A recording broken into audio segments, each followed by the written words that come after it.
สบายดีมันจิมารีวิวเจเฮด6แห่งมา460ด้วยคันนี้นะจักเป็นจักเจฟานแท้ๆคันนี้เป็นมือหนึ่งเด้อมือหนึ่งปี2022แห่งมา460มาจับจองในคันนี้เด้อนำบริษัทเราบริษัทนั้นมี2สาขาเนาะสาขาหนึ่งอยู่บ่อตินสาขา2อยู่นครหลวงเวียงจันทร์สภาพยังใหม่มียางสกัวติดนั่นเลยคัน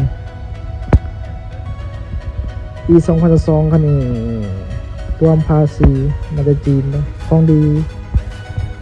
มาจากประเทศจีนนะคันนี้นะขายราคารวมภาษี800 ล้านในคันนี้800 ล้านในคันนี้เล